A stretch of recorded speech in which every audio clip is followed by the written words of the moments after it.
Okay, there's a few things that we could look at here.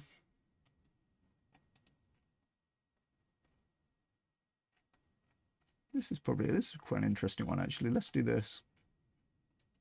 There's another thing that I wrote for the Vegan Society.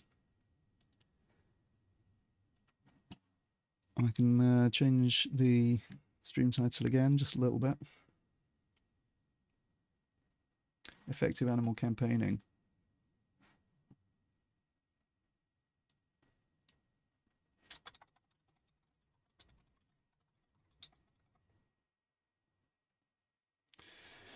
So I wrote this in 2019.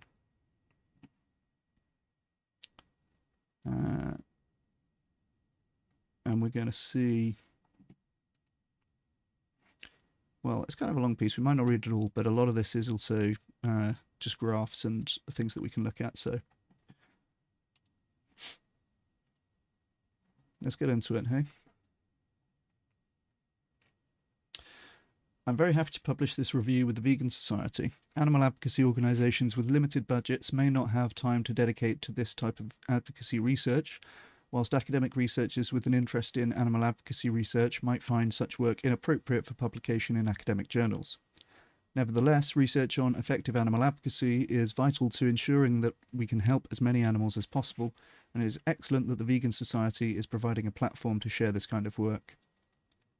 This is the year before I started my company, which I mainly did so that I would have somewhere to publish my stuff like this and not have to be invited by Vegan Society or others. Oh, hey, Haz, good to see you. In my view, reduced-tarian or single-issue type efforts need to appeal to people's self-concept identity at some level in order to truly serve as a stepping stone towards disavowing more use eventually.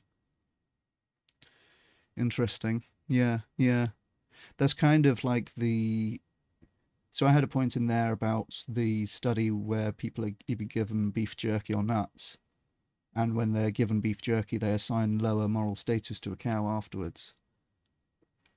That's very much this motivated reasoning pattern where, you know, your beliefs determine your actions, but also your actions determine your beliefs. And if you're eating animals all the time, it's going to make you have more negative views of them. So I think it is likely to go something like that. I think that's what you meant, Has. Okay. I reviewed foundational and empirical research from a number of sources associated with effective animal advocacy. I identified a number of strategies for alleviating the most animal suffering possible through consumer-facing advocacy. Campaigns should focus on farmed animals, and especially chickens and fish, which suffer more and in far greater numbers than other animals. Animal cruelty messages appear to be more effective than health or environment-based messages on aggregate, though other messages may be also effective for some consumers. This vegans will like this. This is good news, I feel. Or, well, I mean, from the perspective of what works as kind of neutral news, I guess, but vegan advocates who are using animal cruelty messages and images will be pleased to know that these are generally the most effective things to be talking about, as opposed to health or environmental issues. And where there's a bunch of studies that compare this, which we'll look at. Advocates should be wary of messages which might nudge consumers away from red meat and towards white meat, since this would lead to more animal suffering. While some demographics, women, young people, left-leaning people, and I said left-handed people, city dwellers, are more receptive to vegan advocacy, the optimal strategy is likely to be reaching as many people as possible. There is mixed evidence on the effectiveness of leafleting and online adverts, and some evidence suggests that documentaries are likely to be the most compelling medium. So that was my little summary. Introduction. This is a guide to effective vegan campaigning. The aim is to present the research on effective vegan advocacy in order to help the reader create the greatest possible change in consumer behaviour. This means that for each dollar or hour the reader spends on consumer-facing campaigns, more animal suffering will be spared. The development of this guide is based on the principles of effective altruism. It's worth noting that consumer-facing campaigns are likely not to be the best use of animal advocacy organisations' resources in terms of reducing animal suffering. It's likely that a focus on institutions rather than individuals, such as legal and corporate policy reforms, is more effective. Sentience Institute. I guess I won't read all the citations. Hopefully, many animal advocacy organisations will also run campaigns to. However, many animal advocacy institutions will also run campaigns to persuade consumers to reduce their animal product consumption, regardless. I might moderate this now. I mean, I'm not going to actually change it, but if I were to write it again, I might have moderated this, given what we've just read on the Animal Ask website about the cost effectiveness of mass communication campaigns, right? So this is probably more cost effective than I was really giving it credit for at the time. Indeed, this may be an important part of their strategy, and in the long term could create not only more vegans, but more animal advocates. Look at that, I was already thinking about Vegan 2.0 back in 2019 when I wrote this. Therefore, this guide will focus on how to create the most persuasive consumer-facing campaigns. This guide is based on academic and advocacy research, primarily sourced from Animal Charity Evaluators Research Library, Faunalytics Animal Tracker, Humane League Labs, and Mercy for Animals. These were kind of the big four organisations that were publishing research on animal advocacy at this time. There's a couple of others now, including Bryant Research, of course. It will cover advocacy strategy, message content, which consumers to target, and what media to use. So we're starting with strategy, then we're going to talk about message content, who's the most receptive, and different forms of media.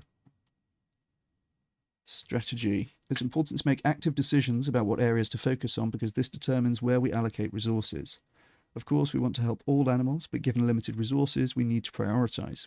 Every dollar or hour that we spend on helping cows is a dollar or hour that we cannot spend on helping chickens. Yeah, I might also have moderated that if I were to write it again, given that there seems to be not that persuasive evidence for the displacement problem. I think reducing meat could be helping both of those animals, I guess, is the point. By carefully choosing which problems to focus on, we can maximize the suffering we alleviate with a given amount of resources. 2.1, focus on farmed animals. This is a great graph, guys, to show how neglected farmed animals are compared to other groups of animals in terms of charitable funding. In addressing animal suffering as an issue, we face a choice about which areas to focus on. We might be concerned about animals in labs, in shelters, or on farms. As shown here in the graph on the right, about 65% of donations to animal charities in the USA go to animal shelters. Right, so this is donations. We've got about 2/3 going to shelters. This is other. I'm not sure what is entailed in other. And then I think about 1% or about 2% are animals on labs and animals on farms. However, as shown in the graph on the left, the vast majority of animals, about 99%, are on farms. And I will say as well, this didn't include wild animals, right? Which we're working on wild animal suffering here. Whilst only a tiny fraction are in shelters or labs. This is a relatively neglected area since just a small fraction of donations to animal charities go to farmed animal advocacy. Moreover, it is a tractable problem. Progress can be made to reduce the number of animals on farms and the extent to which they suffer. Therefore, farmed animal advocacy is by far the best use of resources to reduce animal suffering. Animal Charity Evaluators recommends farmed animal advocacy as the area most worthy of our attention and resources. Now, again, I think they might be sympathetic to wild animal stuff now also. According to Animal Clock, in the UK each year we kill 1 billion chickens, about 15 million turkeys, about 14 million ducks, 14 million sheep, about 11 million pigs, about 3 million cows, 876 million fish, and 4.4 billion shellfish. So this is the graph with fish and shellfish included. Fish are over 2/3 of all of those, shellfish, sorry, over 2/3 of all of those animals killed. Fish, about another 14%, and chickens, about 17%. If we look at just the land animals, 95% chickens. So this is the small body problem. This is the number of animals, right? If you look at the quantity of meat, I think we do eat more chicken than beef and pork, but not by that much. So yeah, it's obviously disproportionately high number of animals because small animals, right? It's difficult to comprehend the true scale of any of these numbers, but displaying them graphically can help us appreciate the proportions between them. Here we see that the vast majority of land animals we kill are chickens. Chickens account for almost 95% of all land animals killed in the UK. When we include fish, we can see that fish and shellfish are killed in vastly higher quantities again, as shown here. Here we can see that fish and shellfish account for 83% of all the animals killed. Together, chickens, fish, and shellfish account for more than 99% of the animals killed. This is largely because they're relatively small. While one cow yields around 200 kilograms of meat, one chicken yields just 2 kilograms. Therefore, one must rear 100 times as many chickens to get the same amount of meat as one cow. It is true that cows live for much longer and therefore endure more suffering than chickens. Beef cows typically live for 395 days, whereas broiler chickens live for just 42, according to Tomasic. However, even accounting for these differences, chickens account for more than 90% of the days of suffering of land animals.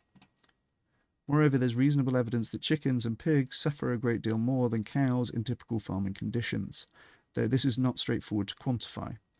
Norwood and Lusk rated the welfare of different animals on a scale of -10 to +10, where negative numbers indicate a life not worth living. They rate beef cattle as +6 and dairy cows as +4. Broiler chickens are rated at -1, and pigs and caged hens are rated at -5. These numbers are based on USA practices, but chickens and pigs still suffer more than cows in the UK.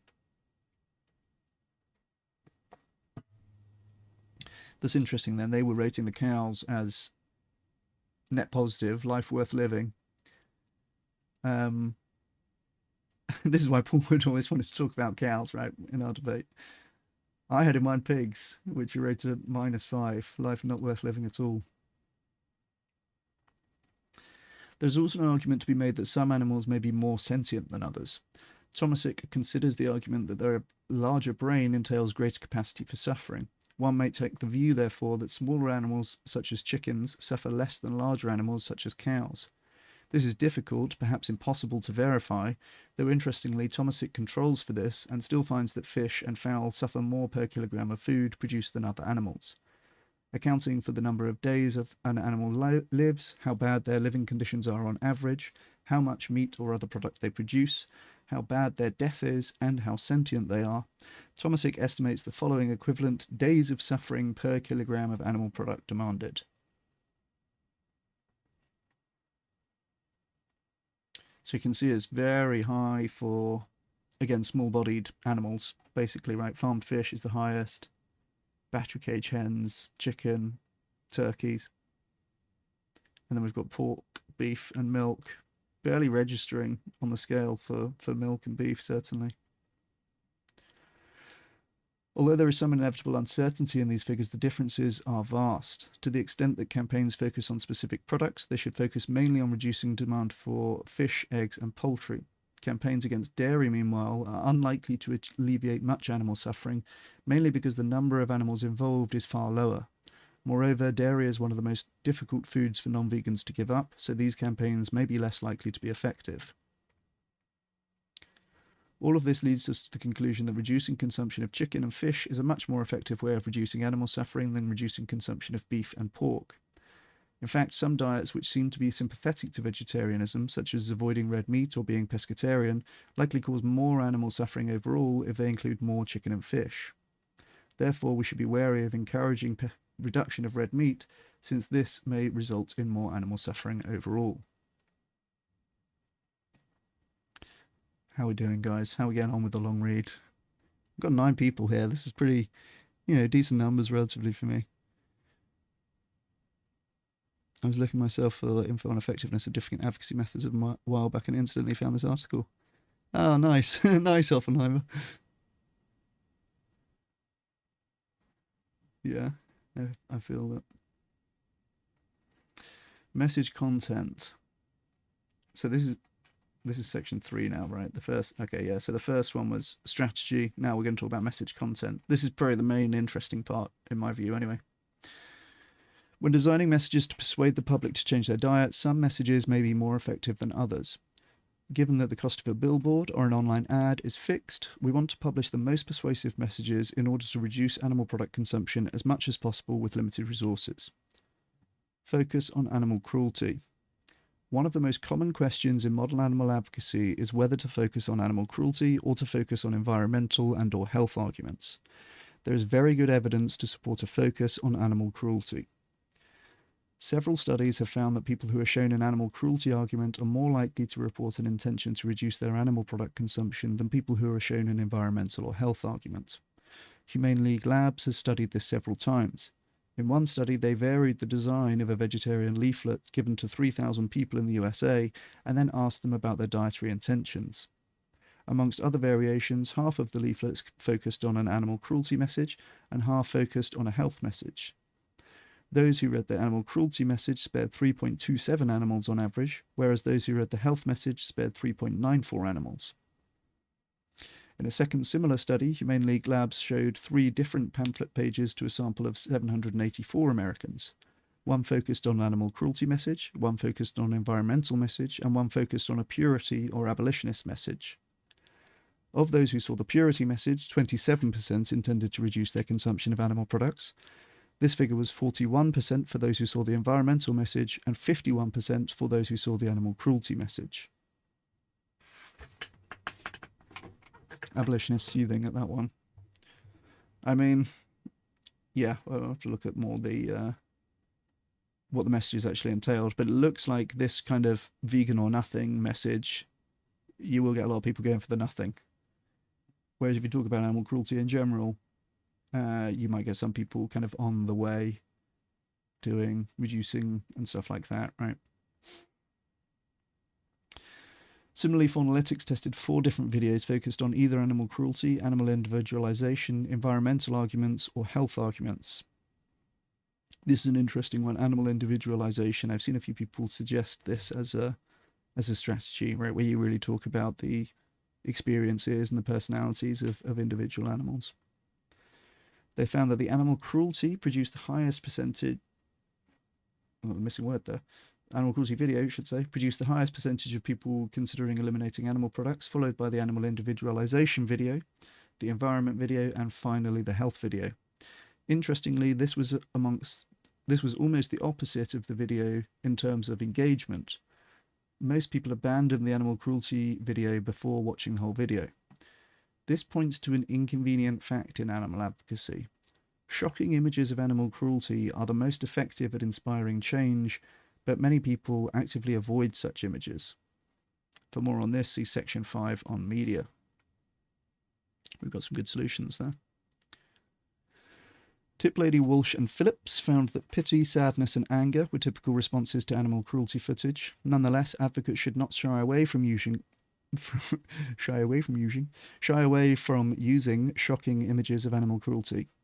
Whilst the industry routinely pushes back on animal advocates, often attempting to erode their credibility, Scudder and Mills found that a particularly graphic campaign by PETA against a corporate farm effectively eroded the credibility of the farm and increased the credibility of PETA. However, advocates should employ caution with the framings they use. In focus groups with non-activists, Mika found that comparison of animal agriculture to rape and slavery would not play well with the public. Similarly, Bongiorno, Bain and Haslam found that PETA campaigns using sexualized images of women decreased viewers' intentions to support the organization. There's some evidence that perceived cuteness plays a role in willingness to eat animals, though images of cute animals are not particularly effective at inspiring dietary change. There is one exception to this. Mercy for Animals found that comparisons of farm animals to companion animals is an effective means of encouraging people to reduce their animal product consumption. This type of content is found to be particularly effective on social media. This is likely because it breaks down the dissociation between meat and animals. Kunst and Horgestad found that the ability to dissociate meat from dead animals played a significant role in willingness to eat it. This was especially the case for consumers in highly developed countries where truly unprocessed meat is rarely seen. Likening animals to humans is also effective, though crucially likening humans to animals is not.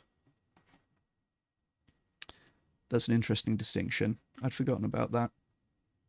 So basically messages which say look how intelligent look how intelligent animals are, and how reflective, or how they look after each other, or whatever it may, aren't they like us, can be effective.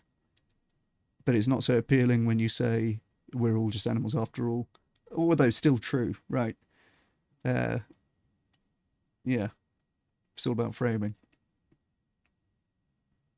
Animal cruelty messages seem to be the most effective at inspiring dietary change on aggregate, though this may not be the case for all consumers. Survey data bears this out. Humane League Labs asked a large sample of vegans, vegetarians, meat reducers, and some omnivores what their initial motivation was for reducing animal products in their diet. Amongst vegetarians and vegans, 44% said the environment was a primary concern, 50% said their health was, and 66% said animal welfare. However, the opposite was true for meat reducers. Among meat reducers and omnivores, 55% said health was a primary reason, compared to just 30% who said animal welfare was. This may indicate that the optimal strategy consists of multiple different messages aimed at different audiences. Health messages may be most useful for encouraging a certain set of people to reduce their consumption of animal products, but again, we should be wary of pressing the message, reduce red meat consumption, since this will likely be displaced by chicken or fish, causing more suffering overall.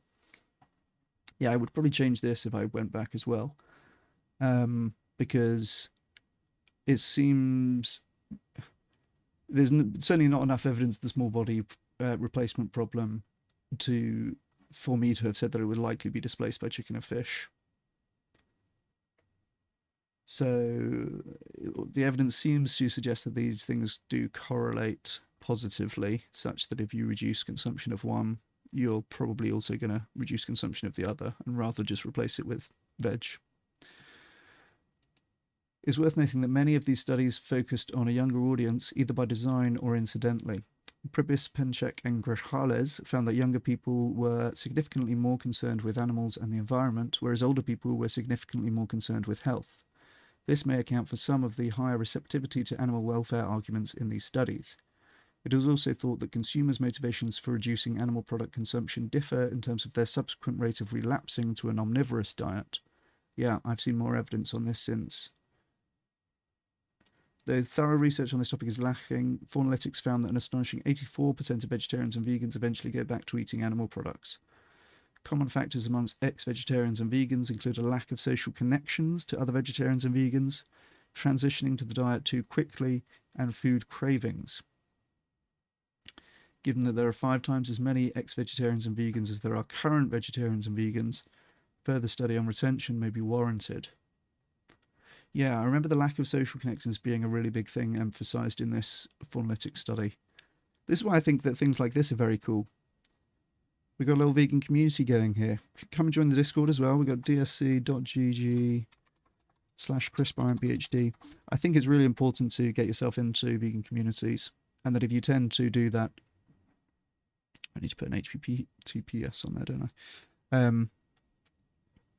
If you tend to do that, you will increase the likelihood that you're going to stay vegan for longer.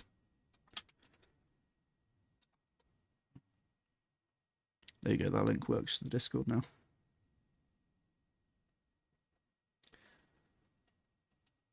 A 4th study by Humane League Labs illustrates the importance of considering which products consumers reduce.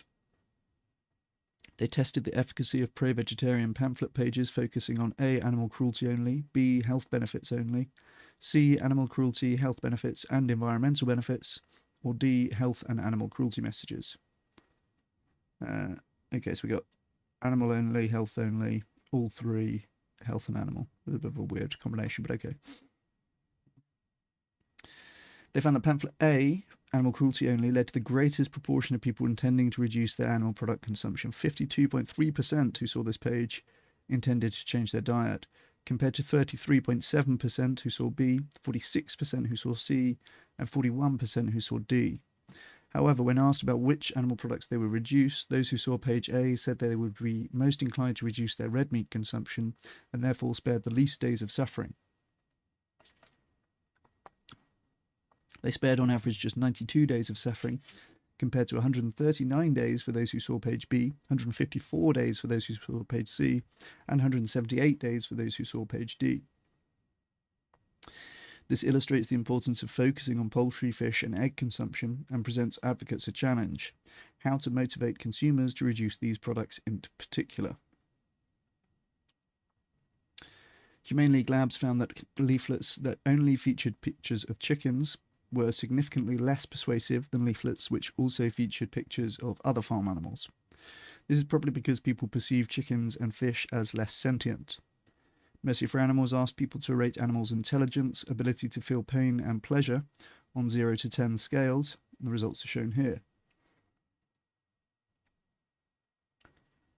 So we've got chimps and dogs basically rated very high on all of these things. And then pretty much the order is the same for the rest of them. We've got pigs less than that, cows less than that, chickens less than that, fish less than that, and plants basically 0, right?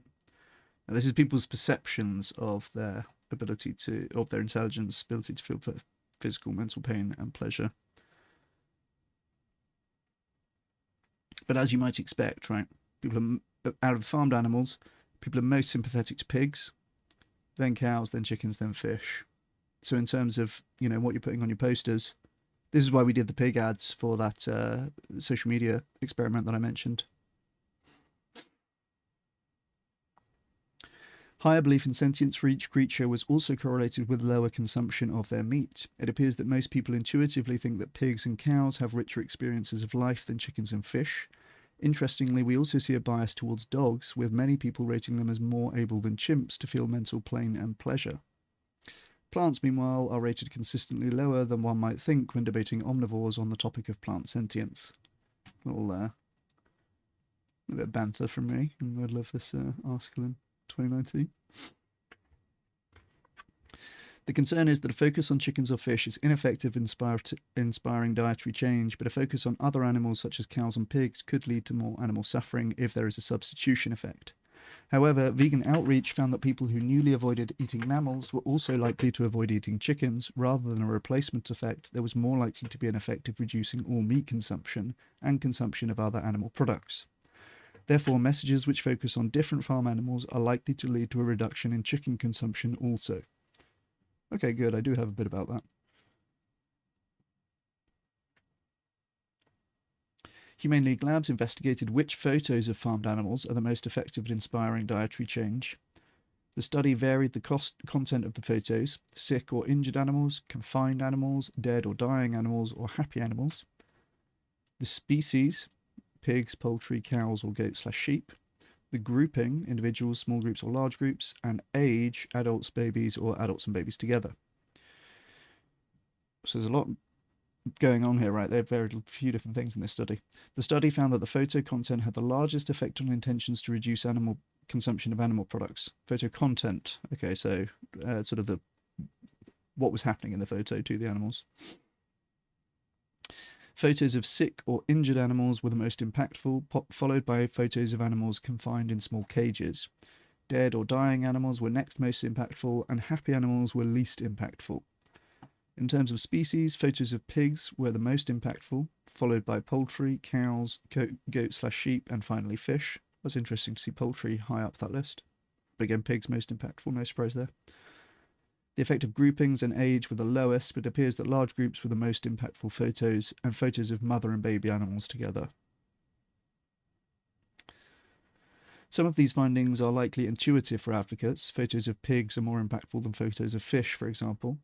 Most people say fish is more difficult to give up than meat, yet this poses a problem for advocates who are concerned about animal suffering, since fish are killed in greater numbers and their production entails greater suffering. Mercy for Animals investigated which issues the public cared most about with respect to farmed fish welfare. They found that water quality was the most important issue for consumers. Compared to other issues, this issue made people more likely to sign a petition to improve fish conditions, most likely to reduce their fish consumption, and most likely to avoid restaurants which condoned each practice. A little bit funny wording again from me, but I think hopefully it's clear. This may be because people thought poor water quality could affect them personally if they consumed the fish, compared to other less compelling arguments like overcrowding and handling. Health messages. We do have a good comparison table in here, which we haven't got to yet. Where's that big comparison table of all the different studies? That is in another paper, I think. I'll show you that one as well then. Okay, health messages. While studies have shown that animal cruelty messages are the most effective at inspiring dietary change overall, there are some consumers for whom environmental or health messages will be more effective. Therefore, the optimal messaging strategy will address these issues as well. In particular, health messages may be more effective for older people. As well as asking about primary motivations, Humane League Labs reported that the main concerns of those who said health was a factor. The most important concerns were reducing the risk of disease, followed by avoiding contamination by antibiotics, hormones and disease, energy or well-being, and finally losing weight. Therefore, most health messages should be primarily framed around avoiding disease and contamination. This is likely because these aspects of meat trigger a disgust reaction. A recent study found that disgust-oriented messages were more effective than health-oriented message, and at least as effective as animal welfare messages. Therefore, portraying animal products as disgusting, i.e. contaminated with diseases, hormones and antibiotics, is likely to be an effective strategy for health-conscious consumers. That's a nice little insight. Do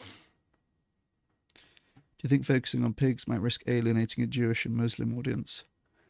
Interesting question. Yeah, I mean, you wouldn't do it if you were doing a campaign in a Muslim country, right, where they don't eat pigs already. I think that would... Well, it's an interesting one, right? Because you have, like, Hindus not eating cows because they are revered, but that is not the reason for Muslims and Jews not eating pork. That's more like, this is a dirty animal, and it's more... They're, like, still have pretty poor attitudes towards the animal, right? Even though they don't eat it. Interestingly, there is some evidence that the way these benefits are stated affects how effective the message is. Bertolotti, Cicciariglia, and Catalani, Italians I would guess, find that the factual statements, e.g. a diet with a high content of meat is bad for your health, are more effective than pre-factual statements, e.g. if you follow a diet with a high content of meat, your health will worsen. This was true for health content, however the reverse was true for well-being content. Statements such as if you follow a diet with high content of meat, your psychophysical well-being decreases, were more effective than statements like a diet with a high content of meat is bad for your psychophysical well-being. Okay, that's a little bit of a weird diversion there. But okay. I wonder why it would be like that. Psychophysical well-being and health kind of seem like the same thing to me, but okay. There's probably a pretty modest effect, I imagine. Again, there is potential to cause more animal suffering as the message is not executed with care. On the whole, consumers perceive chicken and fish as healthier than pork and beef, especially since red meat is now widely associated with some forms of cancer and other health problems. Therefore, health-conscious consumers may be inclined to replace their red meat consumption with white meat consumption, causing more animals to be killed. I was really into the small body problem at this point, hey? I'm talking about that quite a lot. However, there's evidence that white meat, particularly chicken, is more likely to carry bacteria such as Salmonella and E. coli compared to red meat. Indeed, the most common food poisoning bacteria are most prevalent in chicken, particularly Salmonella and Campylobacter. Some studies have found the majority of chickens carry Salmonella due to contaminated feed and intensive rearing methods, while others have found that up to 1 in 10 chickens in major supermarkets has been infected by Salmonella. Here, we've got rates of bacterial infection for different types of meat. We actually don't have Salmonella on here. But okay, this is basically a good argument if you're trying to get particularly health-conscious people to reduce consumption of chicken, which they perceive as a healthier meat. It's also the meat most likely to give you food poisoning, right? That's a good one to have in your back pocket. And I remember from eating meat when that was a thing, right? You have to wash everything down after you've had raw chicken in the house, right? So yeah, leaning into that, I guess, is a good way to overcome that small body problem with respect to health arguments. This represents an opportunity for animal activists, given that the risk of diseases, 42%, and avoiding contamination, 36%, are the two most motivating health-related concerns for meat reducers. Activists should press on the key message that chicken in particular has a high risk of contamination. This could counter the trend of consumers predominantly having health concerns about red meat and encourage health-conscious consumers to also cut the consumption of white meat. Environment messages. How are we doing, guys? Still with me? We've got 12 people here, not bad. Although studies have shown environment-based messages to be less effective than animal cruelty-based messages, the environmental benefits of abstaining from animal products appear to be more readily accepted by the media. These messages are likely to be more appealing to a younger audience. Overall, the environment was less commonly cited as a motivation for reducing meat consumption compared to animal welfare and health. Less commonly cited as a motivation. Okay. In a review of 38 studies, Hartman and Segrist found that the majority of consumers are not aware that meat production and consumption has a negative impact on the environment. They found that many consumers thought other aspects of food, such as packaging and travelling a long distance, had a more negative impact. However, there's some evidence from one study that awareness of the environmental impact of meat may be growing over time.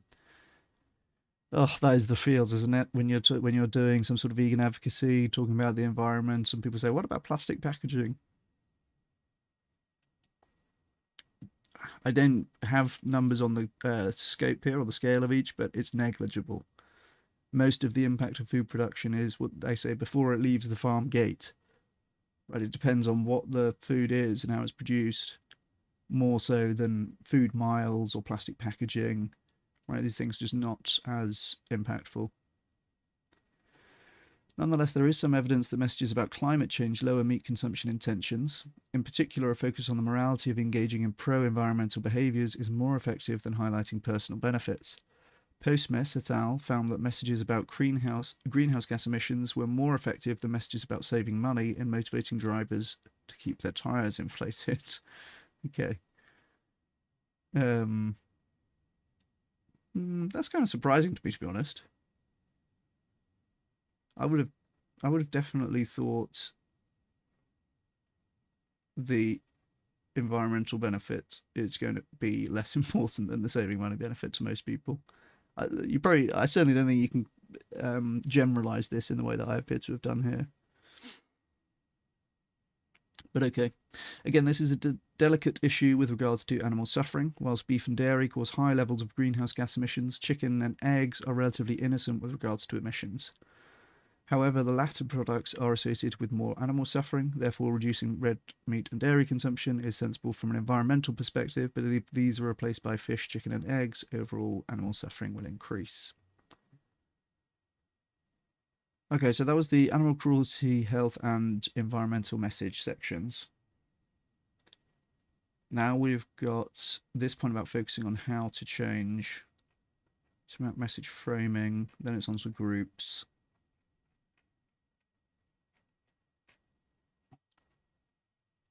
We can do this, guys.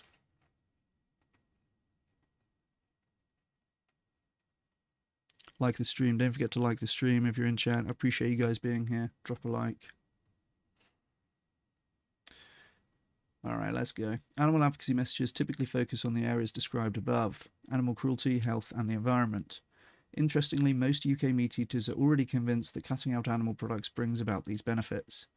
In a survey of 1,000 meat-eating adults in the UK, 72.7% believe that vegan diets are ethical, 69.3%, nice, believe that they are good for the environment, and 50.3% believe they are healthy. Beliefs about vegetarian diets were even more positive.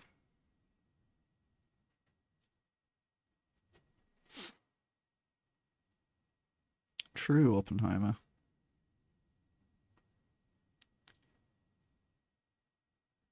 Rethink priorities estimates for sentience of farm animals. Okay, that's interesting.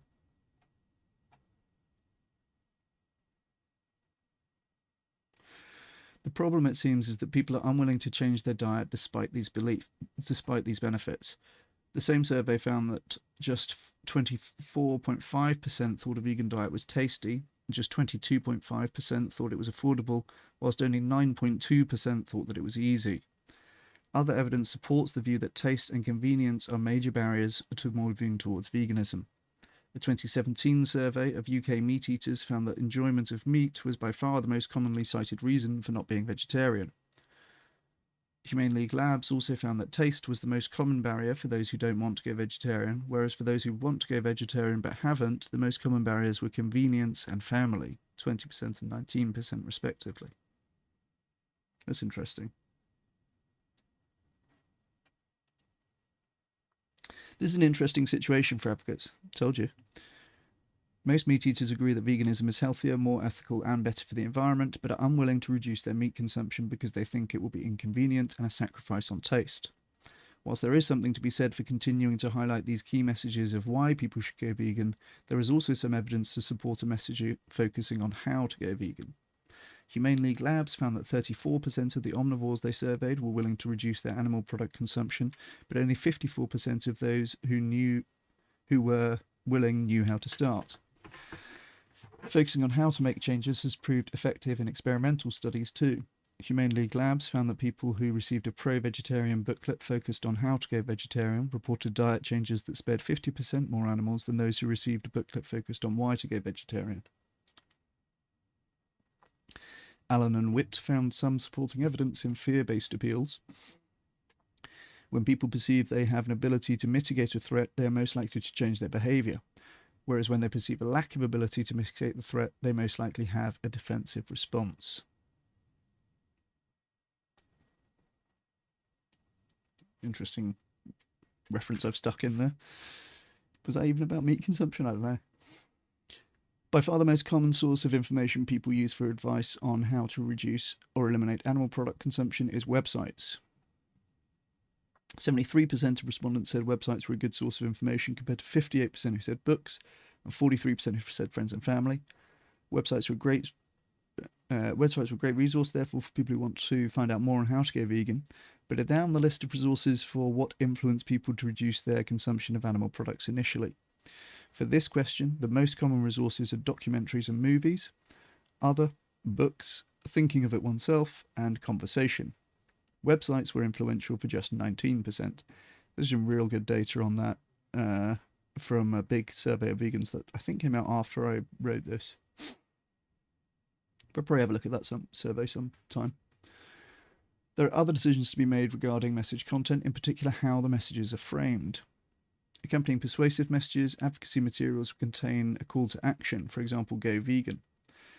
In recent times, animal advocates with a focus on effectiveness have tested whether some calls to action are more effective than others. Unfortunately, these studies have thus far failed to find significant differences between calls to action. The Animal Welfare Action Lab found no significant difference between a reduce meat message and an eliminate meat message, whilst Humane League Labs found no significant differences between eat vegan, eat vegetarian, eat less meat, or cut back or cut out meat messages. Though they note that the study was underpowered to conclude that these messages are equally effective. Similarly, Mercy for Animals found no significant differences between the messages please choose vegan, please leave animals off your plate, and please cut out or cut back on animal products. Though please choose vegan performed worse than the other two messages. Hey, didn't I just say there's no difference? Okay, no significant difference, though please choose vegan performed worse. Okay, well, not significantly so, I guess.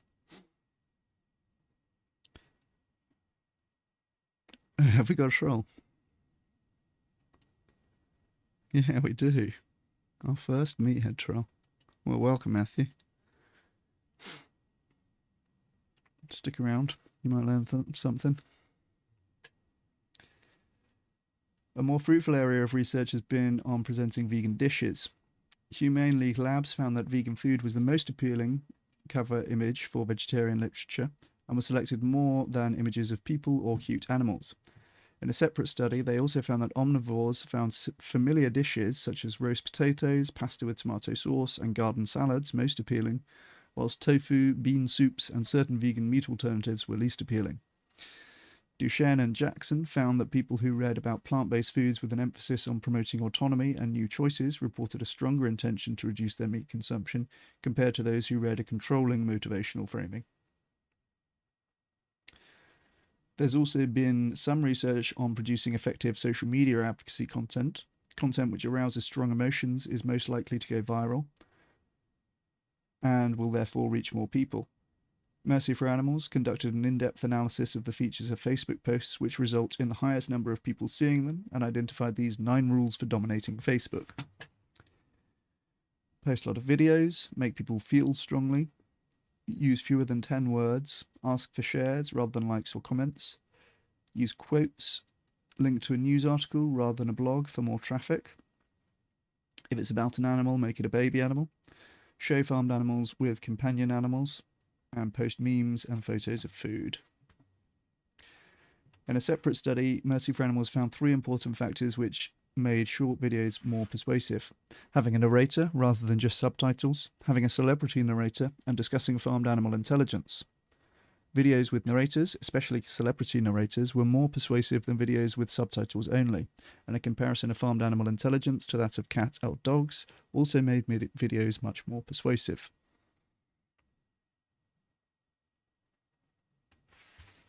Yeah, sort them out, Oppenheimer.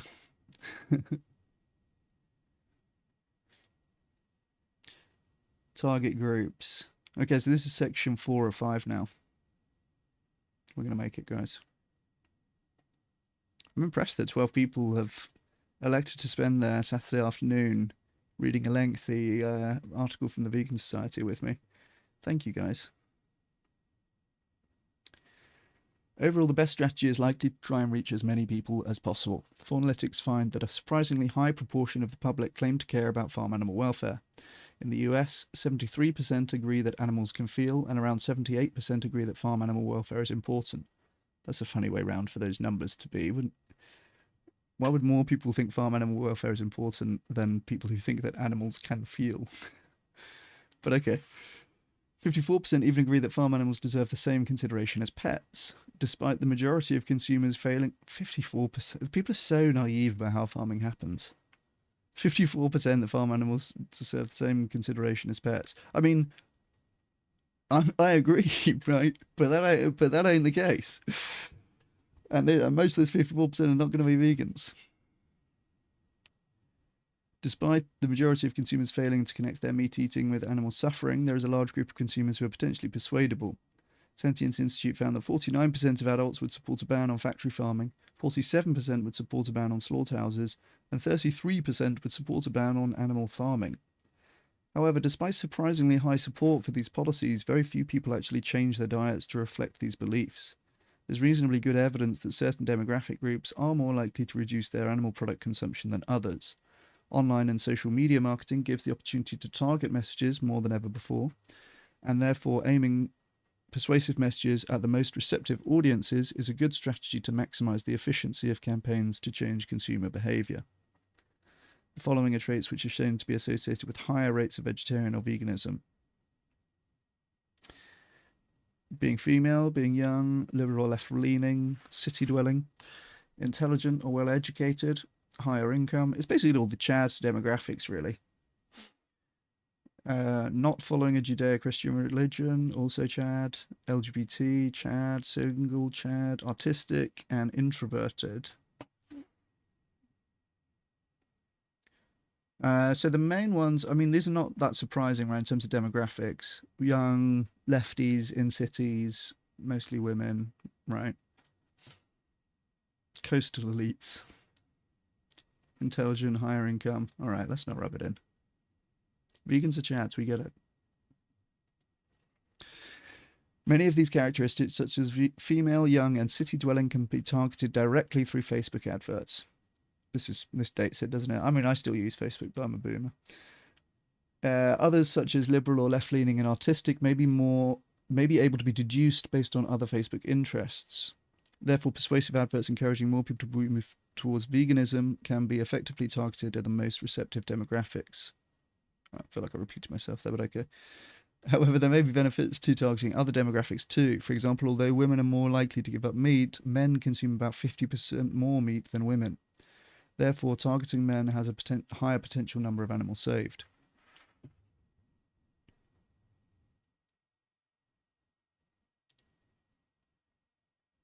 Damn, asparagus.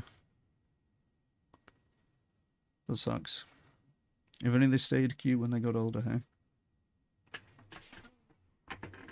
I mean, as I've said before, if, deserving to live is contingent on being sufficiently visually appealing, I know some people who are in trouble. There may also be an argument for targeting communications at current or former vegetarians and vegans. Okay, interesting. Some data shows that 84% of vegetarians and vegans eventually relapse to eating animal products, and a potential reason is a lack of connection with other vegetarians and vegans. Keeping these people motivated, persuading vegetarians to become vegan, or encouraging them to become activists and or donors based are all reasons for targeting current vegetarians and vegans.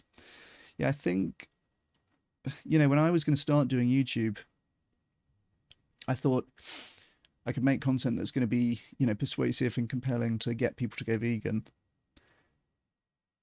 And then I thought, actually, the higher leverage thing to do is to get people to become activists. It's very difficult to get someone to go vegan. But people who are already vegan are highly committed. They've shown that they are very committed to the cause. They're willing to do something that is, potentially difficult or expensive or socially isolating in order to be true to that. And if we, as the animal movement, don't ask those highly motivated, highly disciplined people to do a little bit more to help the animals that are beyond the ones that they would have eaten, we're missing out on the ability to save way more animals. So I think the highest leverage thing for my communication is try to talk to people who are already vegans and who might become activists or might become more effective activists. But of course, we do also need, people doing go vegan messaging as well. Meanwhile, 30% of former vegetarians and vegans will eventually go back to vegetarianism and veganism, whilst 37% say they want to. Oh, we'll try to go back to it. Okay. However, animal charity evaluators concluded using data from the same study that reducing recidivism is unlikely to be as cost-effective as traditional forms of vegan outreach, such as leafleting. Okay, reducing recidivism is one thing, but I hadn't quite made the connection for Vegan 2.0 yet at this point when I was writing sort of 6 years ago. And finally, media. This is the last section, guys. And then we, look at that, just have a conclusion section. We'll have made it. There's still 10 people there. Buzzing. I have an audience who will sit on a Saturday afternoon and read with me a lengthy article about effective animal advocacy. That is bloody lovely. I appreciate you. Get the hell out of you guys. You're making yourselves better for animals by doing this. We all are. Right, media. There are a variety of forms of media which advocates can use to reach consumers. A key problem is that although images of animal cruelty are amongst the most powerful in changing behaviour, most consumers actively avoid such images. This is an argument for using very public adverts such as billboards, which are difficult to avoid. It's difficult to measure the effectiveness of this kind of strategy, and as such, there is currently no evidence on how effective billboards are at reducing animal product consumption. Well, that is no longer the case, because we recently did a study on billboards. Kind of, it was inconclusive though, so didn't add that much to this. Again, that was mainly about data sources. If we had done that study with the supermarket data, that's the way to do it, really, but it's expensive. However, this tactic does not get around the key hurdle of people avoiding animal cruelty content. Oh, sorry, it does get around the key hurdle. Yeah. So my point here is basically have this situation where the most impactful messages are the animal cruelty messages, but people avoid these images.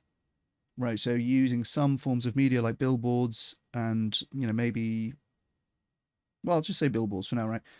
they're very difficult to avoid. If that billboard is on your way to work, right, you are going to look at it. You can try, right, to remember to avoid it, but it's going to be a difficult to avoid reminder to bring this issue to your attention. Some animal rights campaigners may be concerned about bringing attention to particularly cruel farming practices in the media, since this could give the message that animal exploitation would be permissible under better conditions. However, there is good evidence that media coverage of corporate or legislative welfare reforms decreases consumption of animal products. This is a big concern that people have around welfareism. Lusk found that coverage of Prop 2 in California, which banned cages for egg-laying hens, decreased demand for caged eggs and increased demand for cage-free eggs. Presumably beyond California, right? There's people outside of the banned state reading coverage about the banned state and going, oh yeah, okay, that's right. It brings it to people's attention. They switch to cage-free even if they're outside the state. Whilst the overall demand did not change in this case, Tonser and Olnick found that media coverage around chicken and pig welfare decreased demand for pork and poultry over 10 years. More recently, Mercy for Animals tested this experimentally, again finding that reading about corporate policy reform or legislative reform which improved animal welfare decreases intentions to buy the relevant animal products. Moreover, Faunalytics found that 73% of the public support using media to reach the public with animal protection messages. Therefore, advocacy organisations committed to animal rights rather than welfare should still celebrate and encourage such welfare reforms and boost their media coverage where possible. So this is a bit different from the point that I usually make these days about welfare reforms, which is that it increases the cost of farming, therefore reduces the number of animals farmed through that method.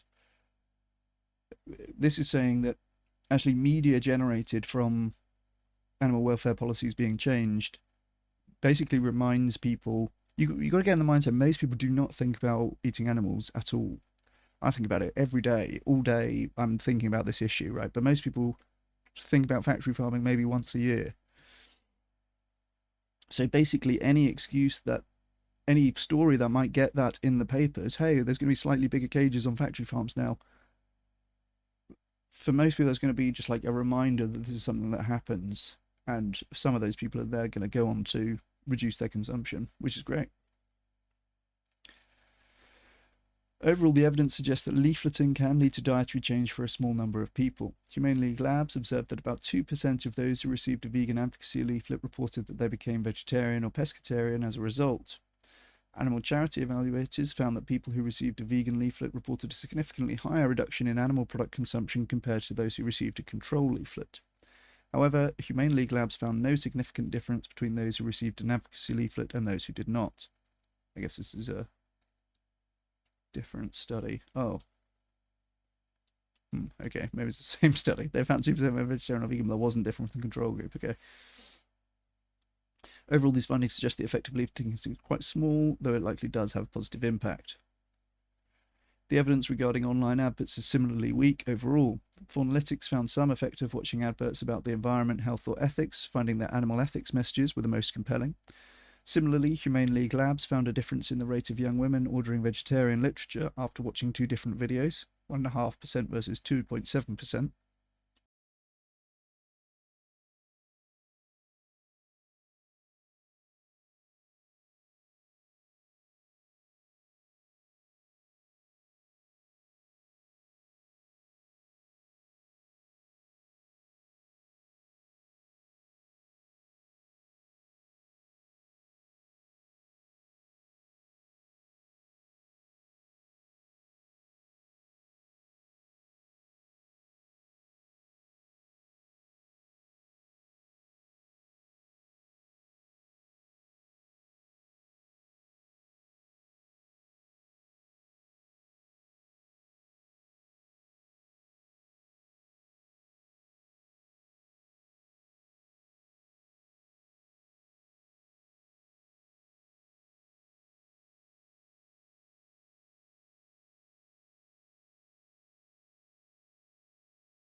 Oh my goodness, I was on mute the whole time. Sorry, guys. Lol. Thank you for pointing that out in the chat. What a loser. All right, I'll reread that last paragraph because I missed it. Indeed, Humane League Labs report that in a sample of mostly vegetarians and vegans, 53% reduced or eliminated their meat consumption after seeing printed farmed animal cruelty material such as leaflets, whereas 59% reduced or limited their meat consumption after seeing farm animal cruelty videos. They also found that when asked to choose 3 resources which were most influential in leading them to start reducing animal product consumption, 16% said online videos were most influential, 11% said social media was influential, and just 7% said leaflets were influential. The most commonly cited source of influence in this survey were conversation, thinking of it themselves, books, other, and documentaries, movies.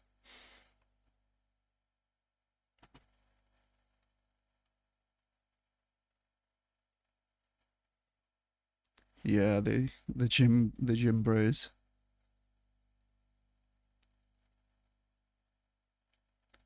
That's a good idea. Yeah, targeting meat eaters with a swap, targeting gym eaters with a swap chicken for Satan message.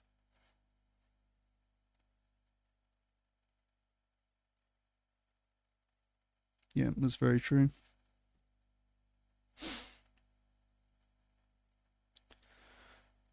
Okay. So there you've got the different sources of influence that people cite. Documentaries coming top of the list. Given the dominance of documentaries and movies as a source of influence for creating vegans, advocates should seriously consider paying people to watch these films. This has been done before in the UK, and although there is no formal evidence for its effectiveness, advocates who have carried out this intervention report many viewers refusing the money afterwards and asking lots of questions about veganism. Humane League Labs also found that although websites were not a prominent source for persuading people to go vegan, they were the most common source for informing people how and keeping them motivated.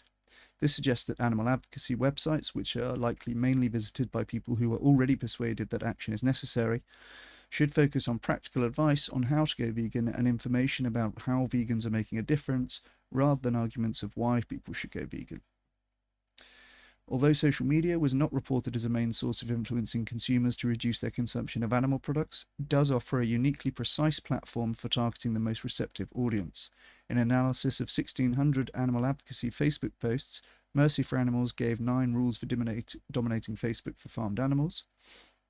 More recently, they published a cross-platform analysis of all social media content and reiterated the conclusion that Facebook dominates social media and videos dominate Facebook. Again, dating this piece a little bit, right? This was written in 2019.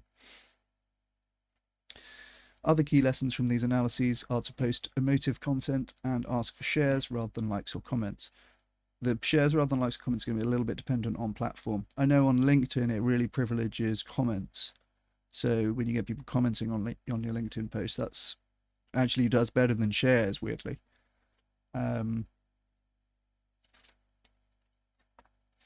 Finally, Carfora, Casso, and Connor have demonstrated that SMS reminders are an effective intervention for those who want to reduce their meat consumption.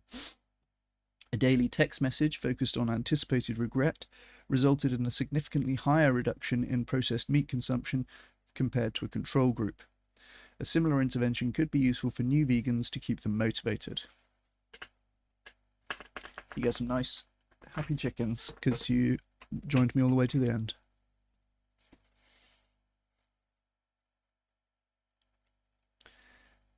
In conclusion, consumer-facing campaigns can help to alleviate the most animal suffering by adhering to these general rules. On strategy, campaigns should focus on farmed animals rather than animals in shelters or labs, simply because of the sheer number of animals involved. Furthermore, advocates should be aware that fish and chickens make up over 99% of farmed animals in the UK and suffer more than other farmed animals and should be prioritised accordingly.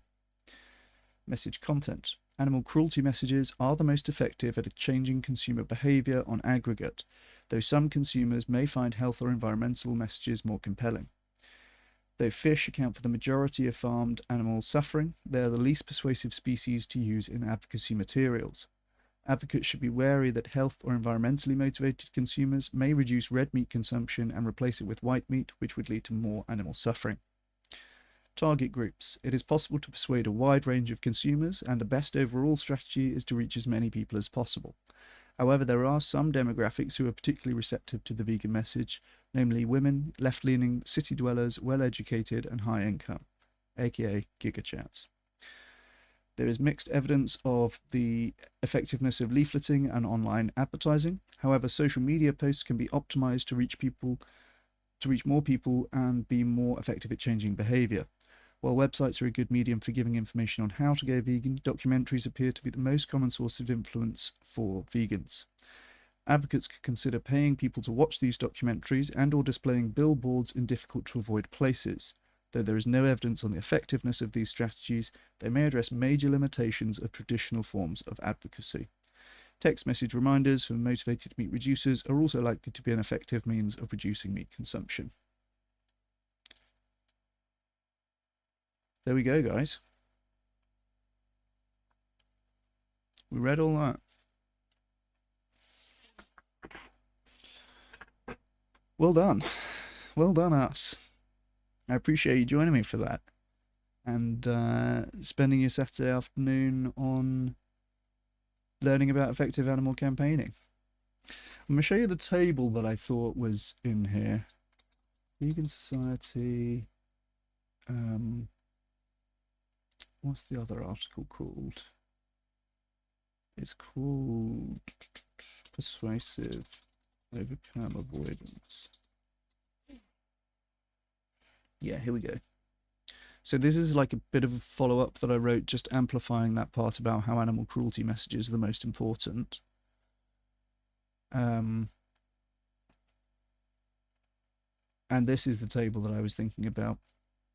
I'll post this in the chat because this is going to be, I don't doubt, an empirical question that people here will like to discuss a lot.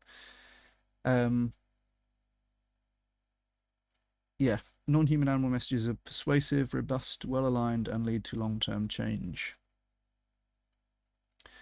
There's a bunch of studies here. So there's a table of studies that are these kind of experimental things comparing different types of messages. Pamphlet about non-human animal cruelty were most likely to change their eating habits. Those who saw a video about non-human animal cruelty were the most likely to report intentions to reduce their non-human animal product consumption. They've done a control F on animal for non-human animal here. Those who saw leaflets focused on non-human animal cruelty were most likely to give their email address to receive a veg starter guide. Those who read non-human animal cruelty essays and discussed essays reported the largest difference in appeal between a meat option and a vegetarian option, larger than those who have read a health essay or an environment essay.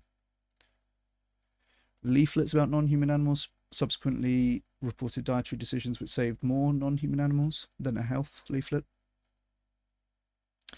Text messages focused on an emotional message caused a decrease in meat consumption, but an informative message did not, so similar. Those who saw a tagline highlighting the non-human animal and environmental benefits of the plant-based option reported the strongest preference for plant-based option compared to those who saw a tagline about taste similarity or relative healthiness. Those who read an article about non-human animal environmental benefits or health benefits were equally more likely to choose a plant-based option compared to a control. Okay, so no difference there. I think what I've done is bolded the most effective ones, including in cases where they are tied. So there's a few here where there's some other outcome, right? But for the most part, advertisers depending on non-human animal suffering received a click-through rate more than twice as high as health or environment or social-related ads. So this table is basically a comparison of a bunch of those studies, which pretty consistently find the most persuasive messages are the animal ones. Yeah, thank you, Asparagus. I appreciate you being here. I'm really pleased that I'm, streaming this kind of content and that people are into it because, yeah, this is what I've worked on for a long time, and I have to say I'm a little bit surprised that so many people were up for going through this lengthy report on a Saturday afternoon with me, but, I really appreciate it, and maybe I shouldn't be surprised that people in my community have a high commitment to making themselves better vegan activists.